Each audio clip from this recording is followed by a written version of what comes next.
ಇನ್ನೆರಡು ವರ್ಷದಲ್ಲಿ two wheeler bike ban, electric ವಾಹನಗಳಿಗೆ ರೋಡ್ ಟ್ಯಾಕ್ಸ್ ಮನ್ನಾ. ನಮಸ್ಕಾರ ವೀಕ್ಷಕರೇ, ಒಮ್ಮೆ ಕಣ್ಣು ಮುಚ್ಚಿ ಯೋಚಿಸಿ. ಇದ್ದಕ್ಕಿದ್ದ ಹಾಗೆ ಸರ್ಕಾರ ಇನ್ನು 2 ವರ್ಷದಲ್ಲಿ ನಿಮ್ಮ ಟೂ ವೀಲರ್ ಬೈಕ್ಗಳನ್ನ ಬ್ಯಾನ್ ಮಾಡ್ತೀವಿ ಅಂತ ಹೇಳಿದ್ರೆ ನಿಮಗೆ ಏನ್ ಅನ್ಸುತ್ತೆ? ಒಂದು ಕ್ಷಣ ಕೈಕಾಲು ಆಡೋದಿಲ್ಲ ಅಲ್ವಾ? ಎಸ್, ಈಗ ಅಂತಹದೊಂದು ಸುದ್ದಿ ಹೊರಬರ್ತಿದೆ. ಇದು ಕೇವಲ ಕಲ್ಪನೆಯಲ್ಲ.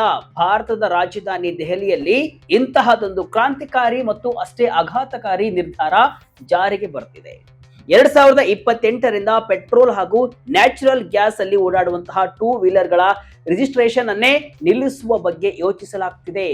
ವಾಯು ಮಾಲಿನ್ಯವನ್ನ ಕಡಿಮೆ ಮಾಡಬೇಕು, ಫಾಸಿಲ್ ಫ್ಯೂಯಲ್ ಬಳಕೆಯನ್ನು ಕೂಡ ಸಾಧ್ಯವಾದಷ್ಟು ಮಟ್ಟಿಗೆ ಕಡಿಮೆ ಆಗುವ ಹಾಗೆ ನೋಡಿಕೊಳ್ಬೇಕು ಅನ್ನುವ ನಿಟ್ಟಿನಲ್ಲಿ ಸಿಎನ್ಜಿ ಮತ್ತು ಪೆಟ್ರೋಲ್ ಬಳಕೆಯ ಟೂ ವೀಲರ್ಗಳನ್ನ ಬ್ಯಾನ್ ಮಾಡಿ ಬರೀ ಎಲೆಕ್ಟ್ರಿಕ್ ವಾಹನಗಳು ಮಾತ್ರ ಬಳಸಬೇಕು ಅನ್ನೋ ನಿಟ್ಟಿನಲ್ಲಿ ಸರ್ಕಾರ ಇಂತಹ ನಿರ್ಣಯವನ್ನ ಕೈಗೊಂಡಿದೆ. ಹಾಗಾದ್ರೆ ಇದು ಇಡೀ ದೇಶಕ್ಕೆ ಅಪ್ಲೈ ಆಗುತ್ತಾ ಅಥವಾ ನಿರ್ದಿಷ್ಟ ರಾಜ್ಯದಲ್ಲಿ ಮಾತ್ರನಾ? ಮಧ್ಯಮ ವರ್ಗದ ಜನರ ಮೇಲೆ ಇದರ ಪರಿಣಾಮವೇನು?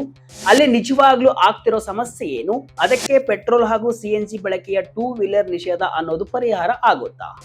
ಬನ್ನಿ ಡೀಟೇಲ್ ಆಗಿ ನೋಡ್ತಾ ಹೋಗೋಣ. ಕೊನೆಯವರೆಗೂ ಮಿಸ್ ಮಾಡದೆ ಈ ವಿಡಿಯೋವನ್ನ ನೋಡಿ. ನಾನು ಶಿವಮೂರ್ತಿ ಸೊರಬ.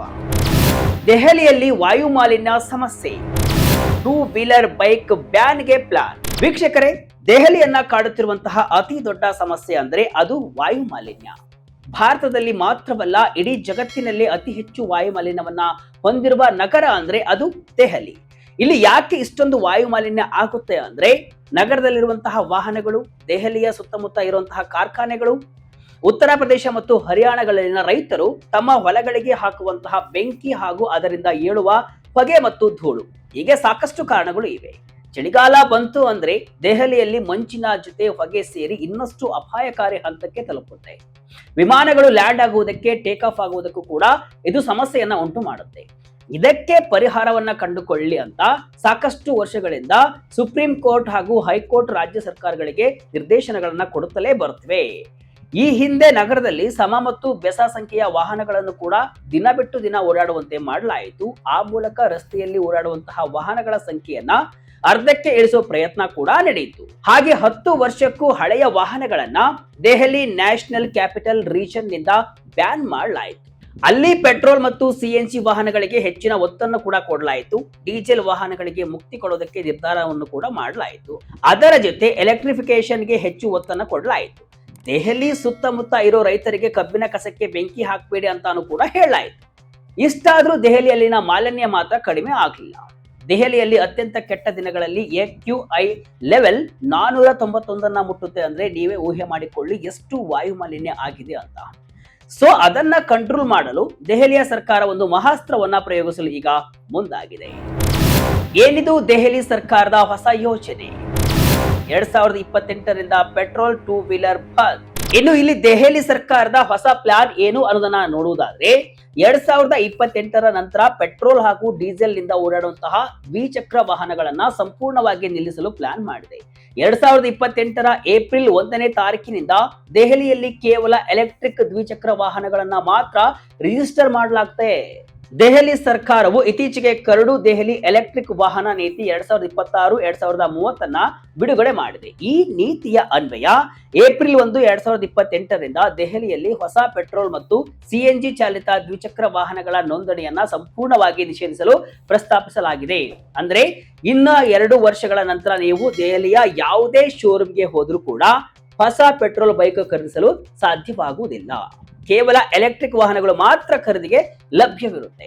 ದೆಹಲಿಯ ಒಟ್ಟು ವಾಹನಗಳಲ್ಲಿ 67% ದ್ವಿಚಕ್ರ ವಾಹನಗಳೇ ಇರುವುದರಿಂದ ಈ ದೊಡ್ಡ ಬದಲಾವಣೆಯು ಅಲ್ಲಿನ ಸಂಚಾರ ವ್ಯವಸ್ಥೆಯ ಮೇಲೆ ಭಾರಿ ಪರಿಣಾಮ ಬೀರಲಿದೆ ಅಂತ ಹೇಳಲಾಗ್ತಿದೆ. ಸದ್ಯ ಈ ನೀತಿಯು ಸಾರ್ವಜನಿಕರ ಅಭಿಪ್ರಾಯಕ್ಕೆ ಮುಕ್ತವಾಗಿದ್ದು ಮೇ 10, 2026ರವರೆಗೆ ಜನರಿಗೆ ತಮ್ಮ ಅನಿಸಿಕೆಗಳನ್ನ ಹಂಚಿಕೊಳ್ಳಲು ಕಾಲಾವಕಾಶವನ್ನ ನೀಡಲಾಗಿದೆ. ಇದು ಬೇಕೋ ಬೇಡವಾ ಅಂತ ಅಷ್ಟರೊಳಗೆ ಜನರು ತಮ್ಮ ಅಭಿಪ್ರಾಯವನ್ನ ಹೇಳಬೇಕು. ಒಂದೇ ದಿನಕ್ಕೆ ಈ ಬದಲಾವಣೆ ಆಗಲ್ಲ. ಹಂತ ಹಂತವಾದ ನಿಷೇಧ ಜಾರಿ. ಎಸ್ ವೀಕ್ಷಕರೇ, ಈ ಬದಲಾವಣೆಯು ರಾತ್ರೋರಾತ್ರಿ ಆಗುತ್ತಾ? ಖಂಡಿತ ಇಲ್ಲ. ಸರ್ಕಾರವು ಇದಕ್ಕಾಗಿ ಒಂದು ವ್ಯವಸ್ಥಿತ ರೋಡ್ ಮ್ಯಾಪ್ ಅನ್ನ ಸಿದ್ಧಪಡಿಸಿದೆ. ಅದನ್ನ ನಾವು ಗಮನಿಸಿದ್ರೆ ಮೊದಲ ಹಂತ ಡಿಸೆಂಬರ್ 31, 2026. ಇಲ್ಲಿ ಜೊಮ್ಯಾಟೊ, ಸ್ವಿಗ್ಗಿ, ಅಮೆಜಾನ್ ಅಂತಹ ಡೆಲಿವರಿ ಕಂಪನಿಗಳು ಮತ್ತು ಫ್ಲೀಟ್ ಅಗ್ರಿಗೇಟರ್ಗಳು ತಮ್ಮ ಸೇವೆಗೆ ಹೊಸದಾಗಿ ಪೆಟ್ರೋಲ್ ವಾಹನಗಳನ್ನ ಇನ್ನು ಮುಂದೆ ಖರೀದಿಸುವುದನ್ನ ನಿಲ್ಲಿಸಬೇಕು. ಇನ್ನು ಎರಡನೇ ಹಂತ ಜನವರಿ 1, 2027. ಈ ದಿನಾಂಕದಿಂದ ದೆಹಲಿಯಲ್ಲಿ ಕೇವಲ ಎಲೆಕ್ಟ್ರಿಕ್ ದ್ವಿಚಕ್ರ ವಾಹನಗಳ ನೋಂದಣಿಗೆ ಮಾತ್ರ ಅವಕಾಶವಿರುತ್ತೆ. ಅಂತಿಮವಾಗಿ ಏಪ್ರಿಲ್ 1, 2028ರಿಂದ ಎಲ್ಲಾ ಸಾಮಾನ್ಯ ಜನರಿಗೂ ಅನ್ವಯವಾಗುವಂತೆ ಹೊಸ ಪೆಟ್ರೋಲ್ ದ್ವಿಚಕ್ರ ವಾಹನಗಳ ಮಾರಾಟವನ್ನ ನಿಲ್ಲಿಸಲಾಗುತ್ತೆ. ಇದು ಮಾಲಿನ್ಯ ತಡೆಗಟ್ಟಲು ಸರ್ಕಾರ ಕೈಗೊಂಡಿರುವಂತಹ ಒಂದು ಕಠಿಣ ಹೆಜ್ಜೆಯಾಗಿದೆ. ಇನ್ನು ಬಾಡಿಗೆಗೆ ದ್ವಿಚಕ್ರ ವಾಹನಗಳನ್ನ ಕೊಡುವವರು ಕೂಡ ಈ ನಿಯಮವನ್ನ ಕಡ್ಡಾಯವಾಗಿ ಪಾಲಿಸಬೇಕು. ಇನ್ ಮುಂದೆ ಪೆಟ್ರೋಲ್ ಹಾಗೂ ಸಿಎನ್ಜಿ ಮೂಲಕ ಓಡಾಡುವ ದ್ವಿಚಕ್ರ ವಾಹನಗಳನ್ನ ಅಗ್ರಿಗೇಟರ್ಗಳು ಅಂದ್ರೆ ಬಾಡಿಗೆದಾರರು ಬಳಸುವ ಹಾಗಿಲ್ಲ. ಈ ನಿಯಮ ಕೂಡ ಜಾರಿಗೆ ಬರಲಿದೆ. ಬೈಕ್ ಖರೀದಿದಾರರಿಗೆ ಸಿಗುವ ಲಾಭಗಳು ಏನು? ಎಲೆಕ್ಟ್ರಿಕ್ ವಾಹನ ಖರೀದಿಸಿದ್ರೆ ಭಾರಿ ಸಬ್ಸಿಡಿ.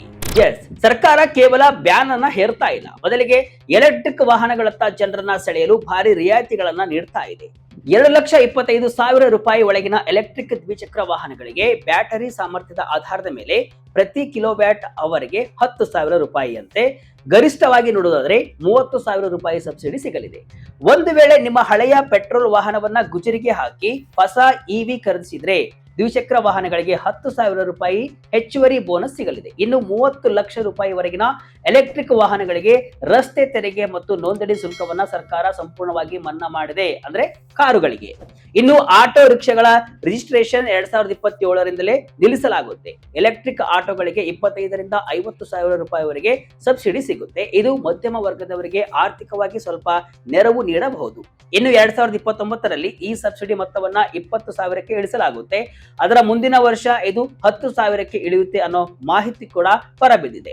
ಈ ಮೂಲಕ 2028ರ ಹೊತ್ತಿಗೆ ಹೆಚ್ಚು ಎಲೆಕ್ಟ್ರಿಕ್ ವಾಹನಗಳನ್ನ ಜನ ಖರೀದಿ ಮಾಡಲಿ ಅನ್ನೋದು ಸರ್ಕಾರದ ಪ್ಲಾನ್ ಆಗಿದೆ.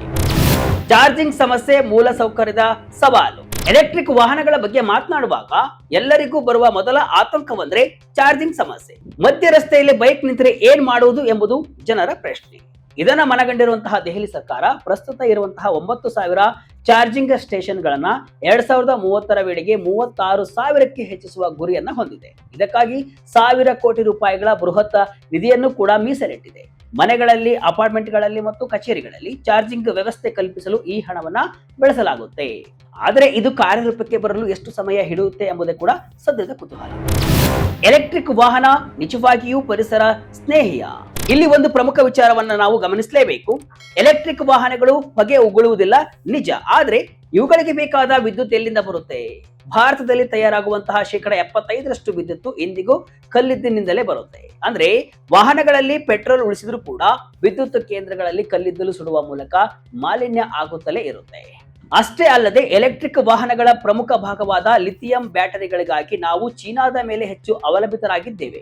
2024-25ರಲ್ಲಿ ಭಾರತವು ಸುಮಾರು $2.5 ಬಿಲಿಯನ್ ಮೌಲ್ಯದ ಬ್ಯಾಟರಿಗಳನ್ನ ಚೀನಾದಿಂದ ಆಮದು ಮಾಡಿಕೊಂಡಿದೆ. ಅಂದ್ರೆ ನಾವಿನ್ನೂ ಇವಿ ತಂತ್ರಜ್ಞಾನದಲ್ಲಿ ಸ್ವಾವಲಂಬಿಗಳಾಗಿಲ್ಲ ಎಂಬುದು ಕಹಿ ಸತ್ಯ. ಚೀನಾವನ್ನೇ ಹೆಚ್ಚು ಅವಲಂಬಿತವಾಗಿದ್ದೇವೆ. ಸರ್ಕಾರದ ಹೊಸ ನೀತಿ ಯಾರಿಗೆ ಲಾಭ? ಉದ್ಯಮದ ಮೇಲೆ ಇದರ ಪರಿಣಾಮವೇನು? ಸರ್ಕಾರದ ಈ ಹೊಸ ನೀತಿಯಿಂದ ಎಲೆಕ್ಟ್ರಿಕ್ ವಾಹನ ತಯಾರಿಕಾ ಕಂಪನಿಗಳಾದ Ola Electric, Ather Energy, TVS iQube, Bajaj Chetak ಮತ್ತು ಹೀರೋ ವಿಡಾ ಕಂಪನಿಗಳಿಗೆ ಭಾರಿ ಲಾಭವಾಗಲಿದೆ. ಕರ್ನಾಟಕದಲ್ಲಿಯೂ ಕೂಡ ನಾವು ಈಗಾಗಲೇ ಎಲೆಕ್ಟ್ರಿಕ್ ಆಟೋಗಳ ಬಳಕೆಯನ್ನ ಹೆಚ್ಚಾಗಿ ನೋಡ್ತಾ ಇದ್ದೇವೆ.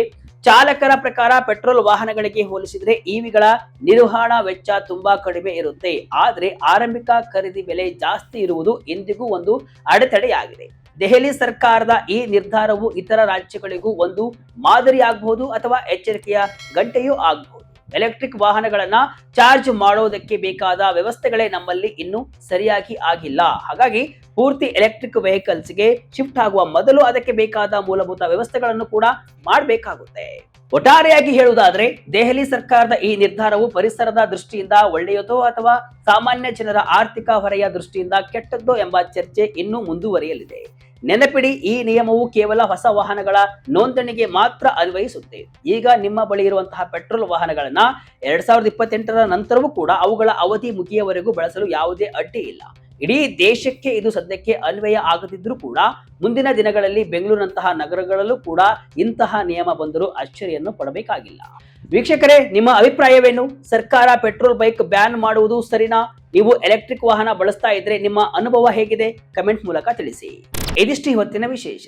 ಇದೇ ರೀತಿಯ ಹಲವು ವಿಶ್ಲೇಷಣೆ ಮಾಹಿತಿ ಅಷ್ಟೇ ಅಲ್ಲ, ಮನೋರಂಜನೆಯ ವಿಡಿಯೋಗಳಿಗಾಗಿ ವಿಜಯ ಕರ್ನಾಟಕ ವೆಬ್ಸೈಟ್, ಫೇಸ್ಬುಕ್ ಹಾಗೂ ಯೂಟ್ಯೂಬ್ ಪೇಜ್ ಅನ್ನು ಫಾಲೋ ಮಾಡಿ. ಧನ್ಯವಾದಗಳು.